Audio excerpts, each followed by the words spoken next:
Welcome to the Foghorn Podcast. Hi, Michelle. How are you today? Hi, I'm great today. Thank you, Jasmine, for inviting me to this podcast. Thank you so much for coming on. So, what story would you like to share with us today? So, today I would like to share a story of how a low self esteem girl managed to break down her emotional wall Wow. and is slowly becoming mentally stronger. Wow, that sounds really inspiring. So, how old were you when this started and what happened? Okay, so I was 10 years old, and at 10, I was this tall girl, and I got bullied. So I was stripped away from my group of friends and was turned to like an outcast. And the worst thing is, Yeah. I have no idea what I was verbally accused of. It just happened one day.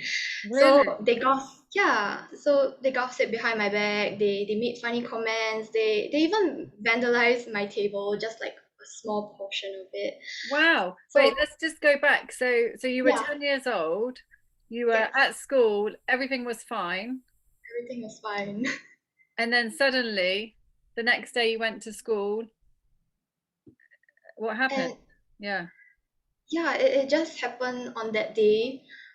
Like my group of friends just suddenly turned against me. I went on to say hi to them and they just didn't respond. And the next thing I know, it was recess. And yeah, they gossip about me. They made funny comments about me. And I think like days became months. So like No way.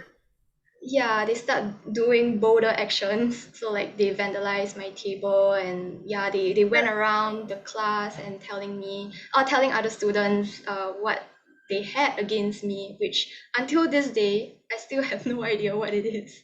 But what, Yeah, you must have it been just shocked. happened. You must have been Yeah, shocked. Like, how were yeah. you feeling when that happened?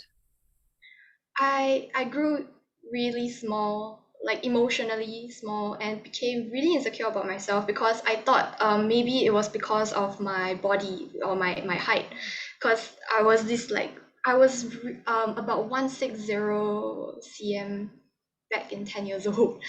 So yeah, thoughts like what did I do wrong or like what are they Yeah, laughing about? All these thoughts consumed me, and yeah, yeah, as you know, like from the child development psychologist, I think Piaget, he like age 7 to 11 years old, he mentioned that that's when a child began to think, and that's when development starts to change. So what happened to my behavior was I decided to skip a couple of class and even take longer toilet breaks just to really. avoid the laughter, the gossips.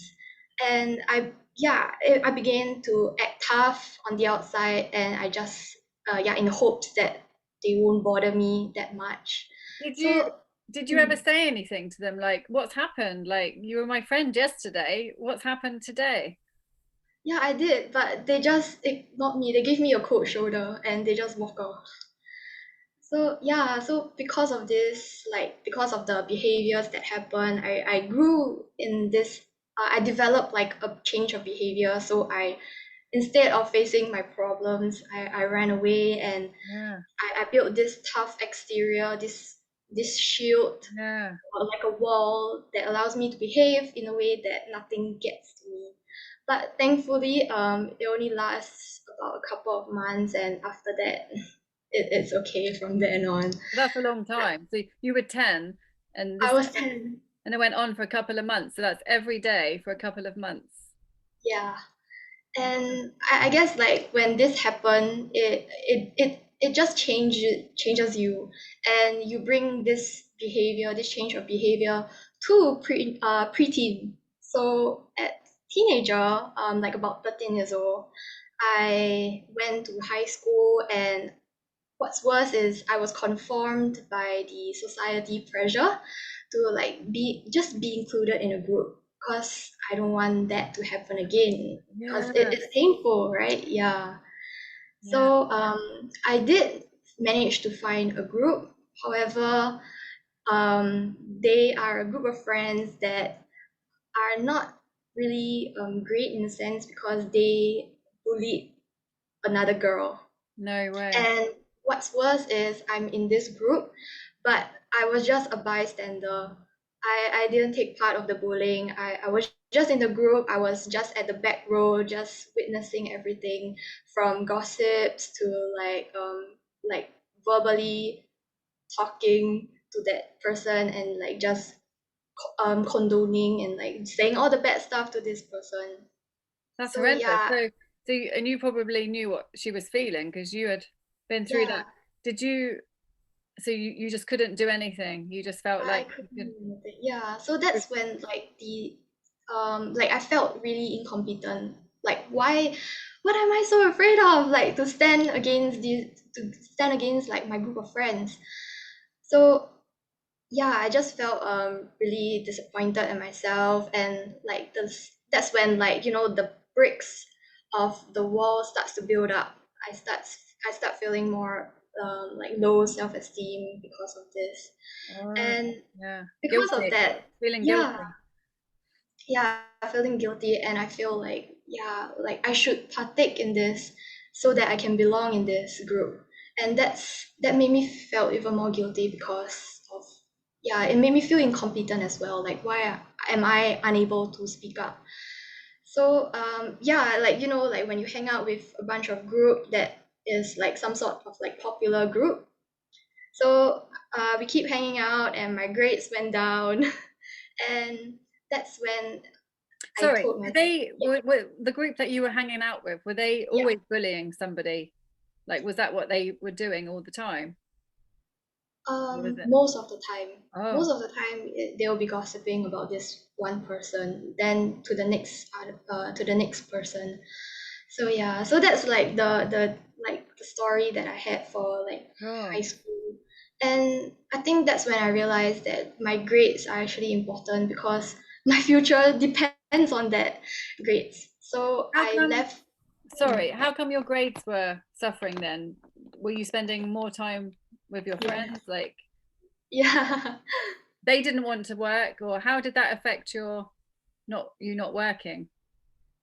So like every time after class and we'll just go to like a shopping mall and like go grab yogurt and talk until about 5 p.m.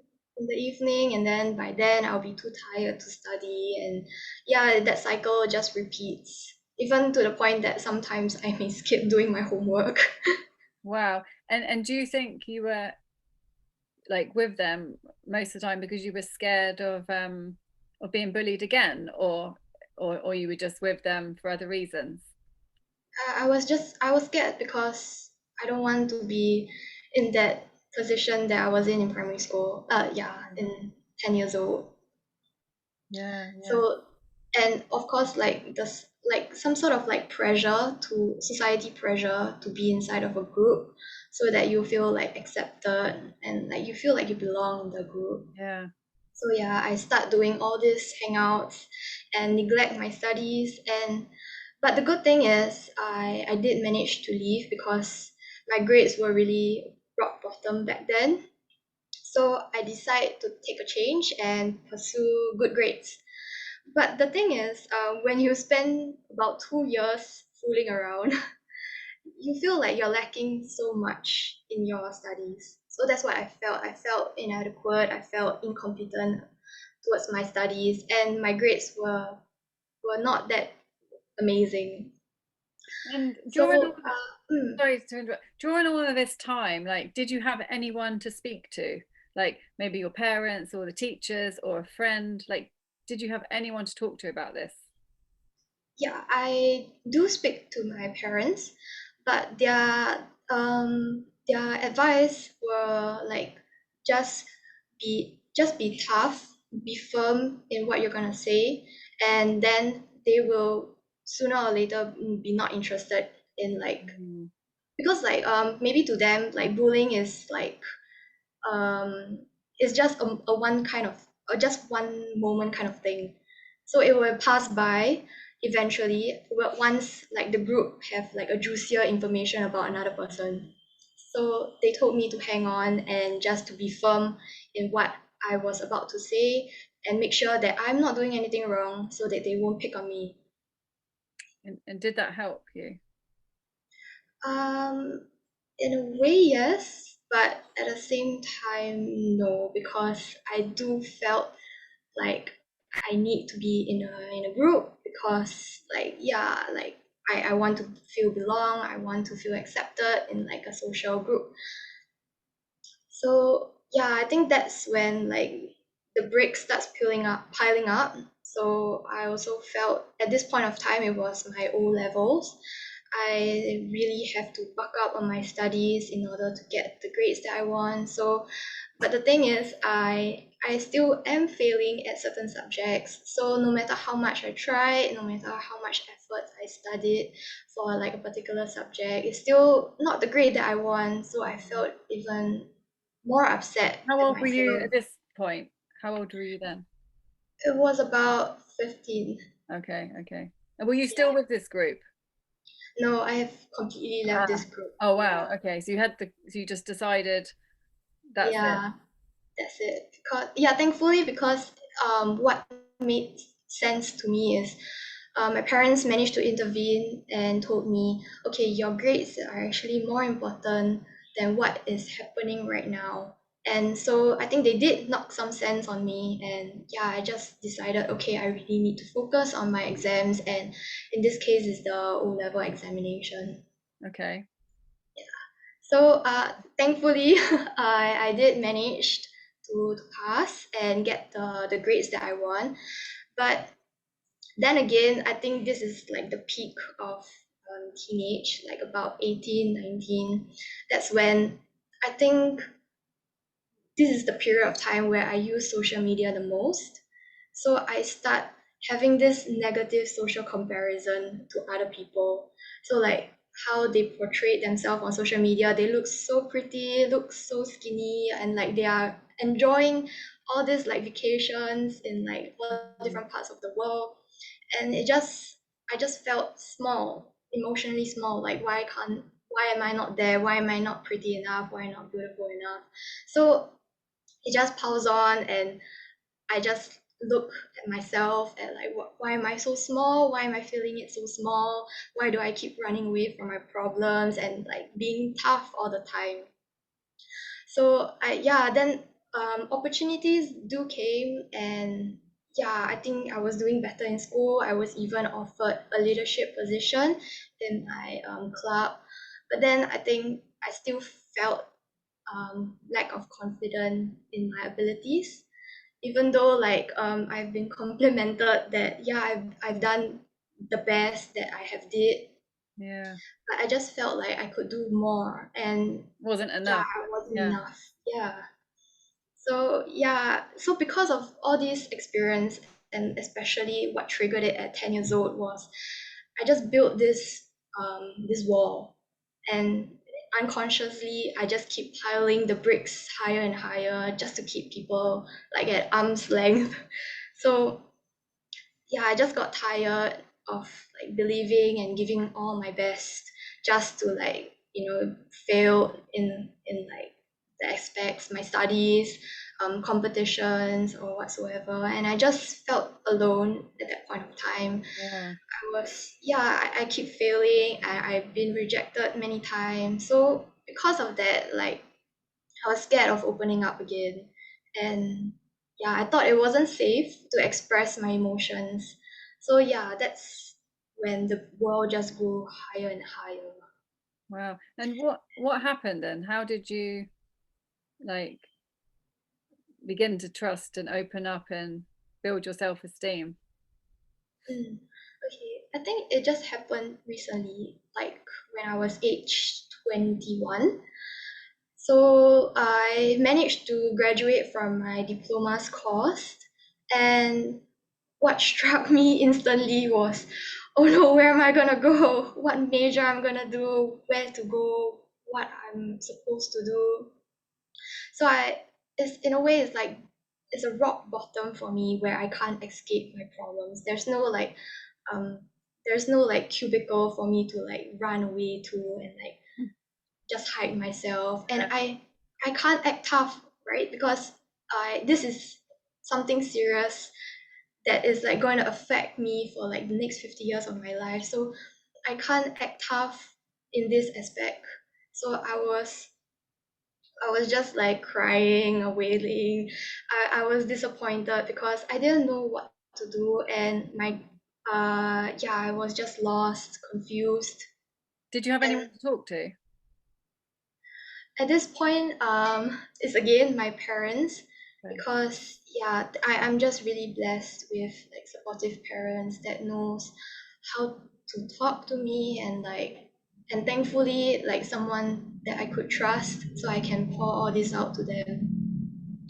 So so this was like the disappointing period of my life, because I was disappointed at everything, my academic abilities, my self image, my then I keep comparing myself with other uni kids from elite schools. Like, why am I not capable enough to enter those elite schools? So that's when I began to worry a lot about the future, like what I'm gonna do, where am I gonna like where am I gonna head on from here onwards? Yeah. So it's just, yeah, there's so many fears back then. So it was just like a downward spiral, like once things pulls up, it just hits you in one day. And I think what shed a light in it is when I have to register for a university, Yeah. which I know that this is my only option to go for. So there is nowhere for me to go with except for this university. And in a way, it is a blessing in disguise, because right now I am in this university, and I have experienced positive thoughts, and like everything has been swimmingly well. But what So happened? Did anything, was it just the pressure of going to university? Or, I mean, what helped you sort of have that? Sounds like a mindset shift almost. yeah, Or was there just yeah, lots of things? I think it was mainly a mindset shift, because for me, how I pictured it was, there's this shadow behind me, Yeah. and the only path that I can go forth is like straight. So Oh, so it's like a nowhere to go mindset. So if I stop and like be depressed, and dwell in my like downward spiral, I'll just be consumed by this darkness behind me. And I think once you have like experienced it, you wouldn't want to stay very long in that shadow place. mm, So that's when I took a step forth and like told myself, I can't control what happened in the past. I only can control what happens now. wow. So in a way, it's just like a mindset shift, Yeah. telling Like a myself that, realization that it's not, the answer's not behind yeah, you, it's in front of you. And you've got to yeah, just keep on. Oh, I wow. just, yeah, and yeah, in a way, it tweaked how the way I see things, because like at every downfall that I experience, there is always like a lesson that I can gain from it. So at 10, I gain a valuable lesson of picking the right friends, know that it is actually painful to be gossiped at, and to and just because that you are part of this social group doesn't mean that you can do whatever it takes just to push someone's morale down. Yeah. And And yeah, I think what would you what would you say to somebody else who's going through what you went through back then? Like if they're being bullied by their friends, or they're watching somebody be bullied, like what advice would you give to somebody now who's going through that? Because I'm sure there's a lot of people going through that now. What would you say to them? mm, I would say that it is important to talk to your friends and your family about that. But in order to do that, you have to be brave to express all these situations and emotions that you're feeling right now to them. And it is definitely not easy, because you feel like you're gonna be judged, that you feel like you're not capable enough, you feel like you're just not enough. And but the good news is, at any point, at any downfall, there is always like a lesson to be learned. So from what I've from my experiences, I've learned how to make good friends, how to trust in someone, how to be loyal, how to have friends who are loyal to me, to one another. And I guess like positive self-talks helps. Like, how can I improve from this? What can I learn out of this experience? And just I know it's tough right now Yeah. because maybe that is the process that you are meant to go through, because maybe there is something in the future that you can help someone who experienced this much worse or like better, or like yeah, so you can ease their You can struggle. understand. You can understand Yeah. somebody is going through that. No, thank you so much, Michelle. That's such an inspiring story. And is there anything else you would like to say to our listeners about this? I guess what I've said earlier on is just like the what's and the whys. So what I'm feeling, how I do to improve it, but not so much on like the why. So why I decide to break down my wall is because I don't want to be consumed by this darkness. I don't want to experience this darkness throughout my whole life. I just hate, and it's tiring to experience hate and neglect for a very long period of time. And I do not want to live, and I just hate the idea that I am not able to live my life to and my potentials like to the fullest. Hmm. So So it's like you're saying, I'm just, yeah, yeah, it's yeah. So, yeah. yeah, I just want to get out there into the world and just go out for an adventure, because at every process there is always a lesson, not not a failure. It's always a lesson. There's nothing to there's no failure or like nothing to be nothing for you to feel that, because they only gain experience from that. And Wow. so yeah, I will be heartbroken or disappointed, definitely, and I will go through repeatedly throughout the whole course of my life. But at least I'm taking one step at a time. I am walking forward into the light and not the darkness behind me. So yeah, that's the most important thing that I've learned from this. And it is um it is not an easy feat to break the walls down, Yeah. especially when, yeah, especially like low self-esteem is No, pretty exactly. common nowadays. Yeah, but But I'm sure. I think that's great advice, though, and I'm sure your story will inspire others and help others. So thank you so much for sharing, Michelle, and Yeah, thank you for coming on the Foghorn podcast. thank you for having me.